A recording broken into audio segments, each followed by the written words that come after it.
সর্ষে, নারকেল এবং ভালোবাসায় তৈরি ভাপা চিংড়ি। এই কটা উপকরণ দিয়েই তৈরি হয়ে যাবে আজকের ভাপা চিংড়ি। এই রেসিপিতে কাজ খুব একটা নেই। ফার্স্ট আসি মিক্সির কাজে। 2 ধরনের সর্ষে, সাদা তিল, নারকেল কুচি, টমেটো কুচি এবং কাঁচা লঙ্কা দিয়ে একটা পেস্ট বানিয়ে নিতে হবে। এর কনসিস্টেন্সি আপনারা দেখতেই পাচ্ছেন।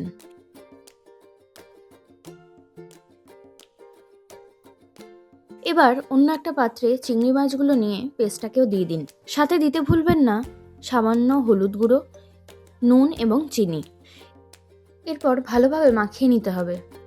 বাঙালিরা যেরকম বিরিয়ানি খাওয়ার সময় চামচ ইউজ করে, আমিও সেই কেরামতিটাই দেখাতে গেছিলাম। তারপর মনে পড়লো আমার দ্বারা পসিবল নয়, তাই আবার হাতেই ব্যাক করেছি। যাই হোক, হাত দিয়ে ভালোভাবে জিনিসটাকে মাখিয়ে লাস্টে কাঁচা লঙ্কা, টমেটো কুচি এবং সর্ষের তেল দিয়ে আরেকবার মাখিয়ে নিন। দেখবেন সারাদিনের স্ট্রেস কোথায় গায়েব হয়ে গেছে। কড়াই বসিয়ে ঠিক এইভাবেই ভাপাতে বসিয়ে দিন আপনার তৈরি করা প্রিপারেশন। ঢাকনা বন্ধ করে ওয়েট করুন অলমোস্ট 30 মিনিটসের মতন। ব্যাস তৈরি আপনার ভাপা চিংড়ি। ট্রাই করে জানাতে ভুলবেন না কেমন লাগলো।